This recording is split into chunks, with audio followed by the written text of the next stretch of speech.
Alors, si vous voulez, tout au long de l'histoire, depuis l'Empire romain, l'or et accessoirement l'argent métal constituent la monnaie. La monnaie est une monnaie marchandise, c'est-à-dire que l'on a vécu avec une possibilité de se servir de l'or et de l'argent métal qui étaient divisés en petites quantités, en pièces, en lingots, etc., et qui servaient aux échanges commerciaux et à l'acquisition de richesses.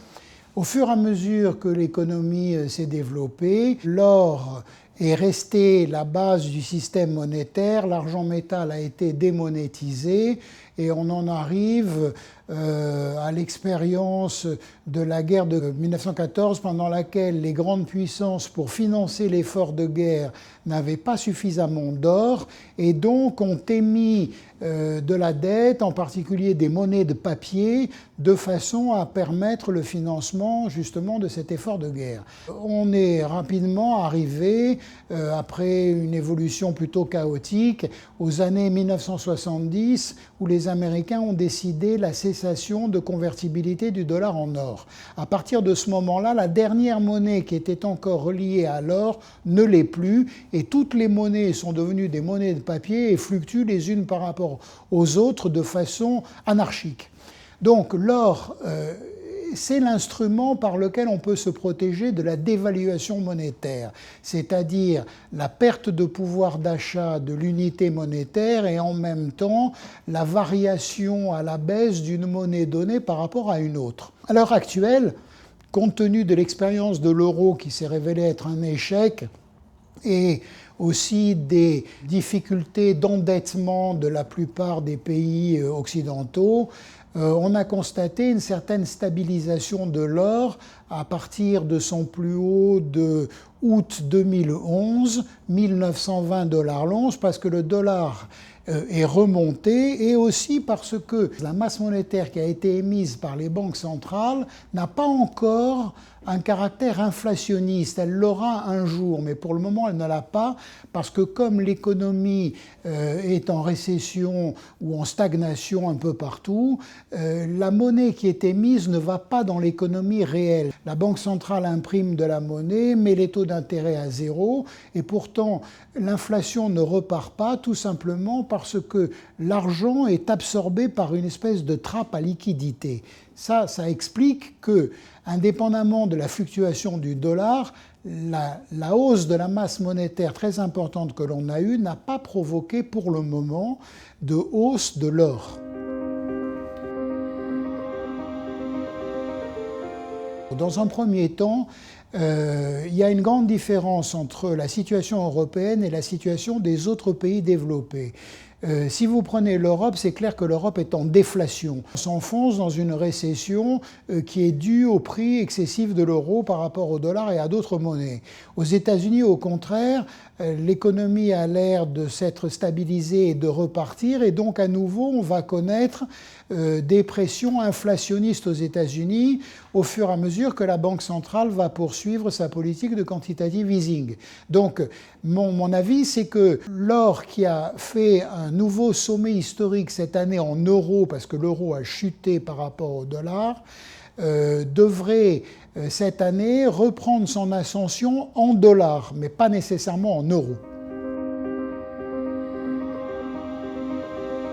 Concrètement, à partir du moment où vous avez une situation de stagnation économique, l'alternative pour les investisseurs, ça reste d'acheter de l'or et, à mon avis, surtout de l'argent métal, parce que l'argent métal est sous-évalué par rapport à l'or, et puis parce que si un jour on veut revenir à réintroduire l'or dans le système monétaire, il faudra aussi réintroduire l'argent et donc la remonétisation de l'argent métal est une perspective extrêmement haussière pour l'argent métal. On peut considérer que l'or est déjà à un bon prix puisqu'il est monté de 500 $ l'once au début des années 80 à 1920 récemment. L'argent métal, lui, n'a pas subi la même évolution, sauf un mouvement très brutal de hausse l'année dernière, mais qui était dû à un phénomène technique et pas à une progression permanente du prix de l'argent. Donc le scénario à court terme, c'est une stabilisation du marché de l'or aux alentours de ses niveaux actuels en dollars, avec une possibilité de légère progression d'ici la fin de l'année.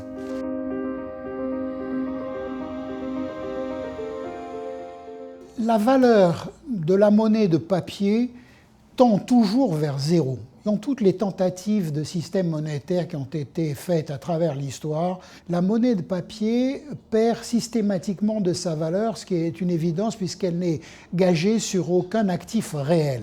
Donc, mon avis, c'est que à long terme, les prix de l'or vont monter.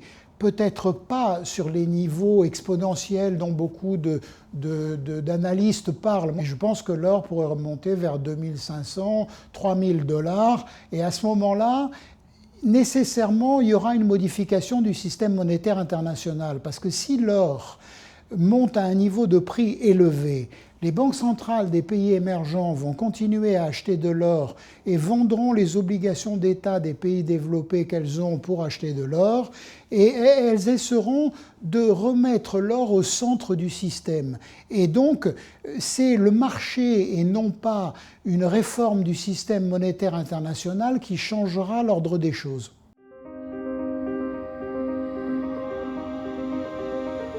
Alors, l'or, comme toutes les matières premières, il a un coût de production, de transport, d'extraction, d'impôts, etc. Donc, en dessous de 1100, 1200 $ l'once, c'est le niveau à partir duquel il n'est plus rentable pour une société minière d'extraire de l'or. Sur l'argent métal, c'est aux alentours de 16 à 18 $. L'or a un avantage sur beaucoup d'autres actifs, c'est qu'on sait le niveau en dessous duquel il est fort peu probable que le marché baisse parce que c'est le coût de production. Donc, si vous prenez l'évolution de la consommation, si vous prenez la hausse générale des prix, tous les ans, le prix que je vous ai donné sur l'or, 1100, 1200, s'apprécie de 50 à 60 $. Donc l'or n'est pas du tout dans une bulle. Le prix de l'or n'est pas exagéré. Au contraire, le prix de l'or fait l'objet d'un certain nombre de manipulations. Alors les manipulations, pour le garder le plus bas possible, elles sont de trois ordres. La première, c'est que les banques centrales occidentales, contrairement aux banques centrales des pays émergents, n'ont pas intérêt à voir le prix de l'or monter parce que l'or est en compétition avec leur dette publique. Si le prix de l'or montait à 2500 $, plus personne n'achèterait de la dette publique américaine, italienne, espagnole, etc. Donc, les gouvernements essayent de garder l'or le plus bas possible. Pour cela, ils utilisent les bullion banks. Les bullion banks, ce sont des banques qui sont spécialisées dans le traitement de l'or, comme HSBC aux États-Unis ou JP Morgan aux États-Unis, et qui empruntent de l'or très bon marché à taux zéro quasiment aux banques centrales et qui vendent cet or sur le marché pour se faire des liquidités à très bas coût. Et donc vous avez, chaque fois que le marché de l'or ou de l'argent métal monte, des ventes massives qui sont faites par les bullion banks pour, en accord avec les banques centrales occidentales, maintenir l'or à un niveau de prix raisonnable. Le deuxième facteur qui pèse, et ça c'est plutôt récent sur les prix de l'or à la baisse et de l'argent métal, c'est la question des sociétés minières. Les sociétés minières, pendant toute la hausse de l'or et de l'argent, elles ont pratiquement cessé les pratiques de hedging. Le hedging, c'est la possibilité de s'arbitrer en vendant par avance sur le marché à terme une partie de sa production future, ou toute sa production future. Il faut se rendre à l'évidence qu'il y a une certaine manipulation sur le marché de l'or. Alors, ce phénomène, il ne va pas durer toujours, et à terme, c'est très haussier pour l'or. Parce que moins les sociétés minières produiront de l'or, plus il y a un risque de pénurie à terme. L'or devrait valoir entre 2000 et 2500 $.